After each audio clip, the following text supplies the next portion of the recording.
So this bike did go down a couple months ago and nothing major got damaged, but, well, the normal things that you'd expect to get damaged, the things that stick outwards like mirrors and handles get damaged, and in my case, my handle did break. So we're gonna be replacing that, so I have a little bit more leverage and a working handle.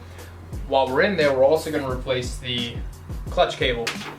Now, do I need a clutch cable? Probably not. I could probably get away with just lubing up the cable that's already there and readjusting it to get to that stock feel. But it was really cheap to get a cable. I really want to know how to do it to get the experience, and this is a good opportunity to show you guys how to do it. To make our job a lot easier, we're going to take the gas tank off. That way we can easily route the cable through the frame. Before we can remove the tank, we've got to remove the seat. On this specific bike, there are 2 bolts, one on the right side, one on the exact same place on the left side. My seat is only held in with 1 bolt, so I'm just going to go ahead and remove that.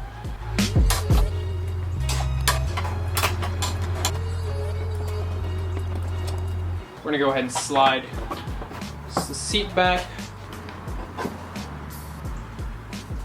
After removing the seat, that should reveal where the gas tank mounts. Your gas tank should have a large bolt here. Remove that, and that is the only bolt holding this tank on. Mine doesn't have that bolt, so it's just held in by friction and the seat itself, so I don't have to worry about that. These side panels are also held into the tank, so try whittling them off without breaking them. It can be easily broken. Just gonna let that hang for a little bit. And same thing on the other side.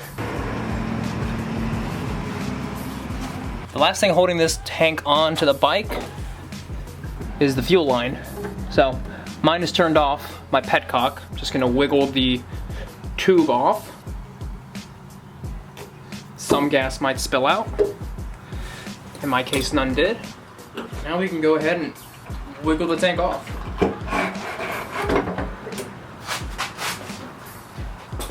With the tank and the seat off, we're left with a bare, naked bike with just the guts. And we can see all the cables running through the frame. Down to the crankcase, we can see the clutch cable, and we can follow it all the way up to the handle on the left side. On the right side of the bike, we can see where our cable connects, where you can make your adjustments to fine-tune to what the manufacturer recommends, how much play in your handle. If we follow that cable all the way up through the frame, up the handlebar to this left handle. I've got this side already pretty loosened up. There's 2 bolts here. We're gonna give it enough slack so I can ease the cable out. We're gonna loosen this top nut just to get enough slack off of it. So up here on the handle, what I did was I loosened this lock nut, this large nut here, and I pushed in as far as I can go with this adjuster nut, and I've given this cable a lot of slack so that it's easier to remove at the bottom. We should be able to finesse it out of place. There we go. I've got the cable out. Currently can't remove the cable out of place because of this nut, so I have to back this one off. The way I was able to get this bottom bolt to loosen, because it was just really solid, I ended up putting vice grips on the top of the cable, and now I'm able to loosen this one down here. Okay, after a lot of turning, I've got this bottom nut off, so now we can lift the cable all the way up and free it out. Before we get a little too involved with everything, I'm just taking a moment to compare the cables. They're a little different at the bottom. Let me see if it fits in place. Cable does fit, so I'm gonna trust that. So now, at the top handle, I'm gonna line up the locking nut and the adjuster nut so that these 2 gaps align, and there's also a gap on the handlebar. We've got a lot of excess slack, so we can just bring the cable down and ease it out. And she is out. Now, if you were just doing a clutch cable replacement, this would be it. All you would do is install the cable and you'd be done, but we're not done with this because we're replacing this handle for obvious reasons. So after some messing around with the handle, I ended up messing up the threads for this, I'm gonna call it a bolt. On the new handle, it came out just fine with this bolt holding it in place. I think this is a better system, having this 10mm on there to hold it in place. This flathead, I couldn't even find a flathead that could fit on here, so that's staying. It's of course broken, but I have all the leverage that I need, and well, I guess it'll just be a reminder to be more careful in the future. So here's our new cable and our old cable. Our new cable has very smooth operation, buttery smooth. Our old cable does not. That probably can just be fixed by applying some oil in there, some cable oil, and that would work just fine, but ooh, nice and smooth. It'll be nice knowing that I'm riding around with a new cable. That doesn't mean that my cable won't tear, but you know, peace of mind. Now, we could just fish the new cable through the frame along where this old cable's running, and that'd be straightforward. I think it'll be a little easier if we put both cables together and duct tape them. That way, when we're pulling the old cable through, the new cable will fall through the same path that it went in. So we're gonna just duct tape that to protect the cable end. And we're gonna pull that on through. Now we're gonna start pulling this cable on through, guiding it all the way through as to not crimp any parts of the cable.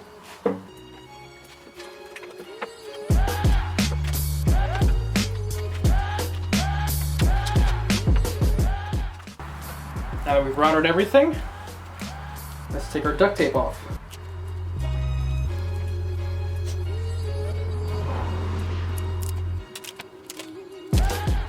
And that is our old cable.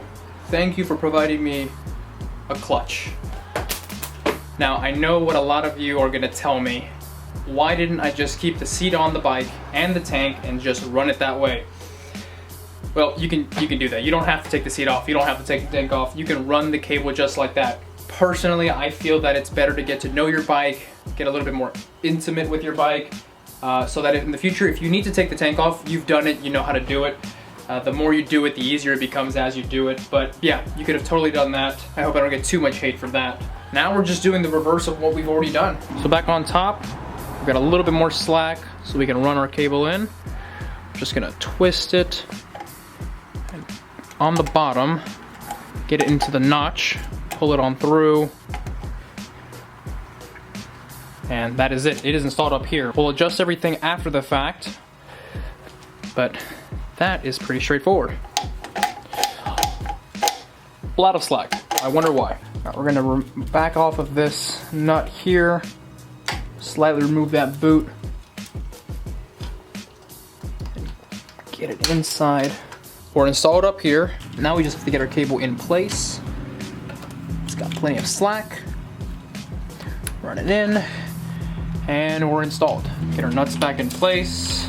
Our boot to cover the cable, keep all the dirt out of there. There we go. Now after we've installed the clutch cable and for the most part tighten things down, we want to adjust it so that we've got the correct amount of play up at the handle. For my bike, I've got the owner's manual actually on my phone, and I'm gonna go off of that when making my adjustments. I'm not gonna cover making the adjustments in this video. I may make a future video about how to make all the adjustments on the bike, but that is gonna be the next thing that I need to do, and once I've got everything good to go, we should be able to put the bike back together.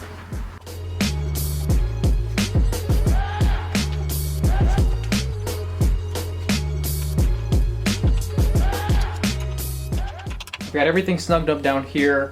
I've got about 10 to 20 millimeters of play up at the handle, which is exactly what this bike needs to have according to spec. And the clutch lever feels buttery smooth. It feels great. So we're just gonna put the seat tank back on there and take it for a test drive.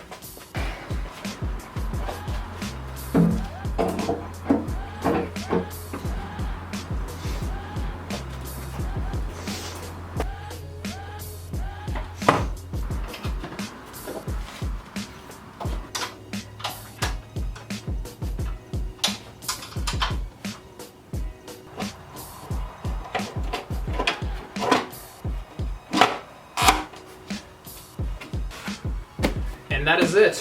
Of course, you didn't have to do everything else that I did, removing the seat and the tank, but like I mentioned before, I think it's good practice to do if it's the first time you're working on your bike, and the more you do it, the more you get used to it. The next thing you need to do is put it in first gear, test it out, make sure that the clutch is not slipping, it's not stalling. And once you make sure everything is good, that's it. You replaced a clutch cable. I did too. Hopefully you also replaced your handlebar if you were trying to do that. If you enjoyed the video, give me a thumbs up. If you have anything to share, any tips about what I did or any questions about what I went through, write down in the comments below. If you want to look forward to any future videos, stay up to date with what I'm posting, subscribe. I'll see you guys in the next one. Ooh, nice and smooth.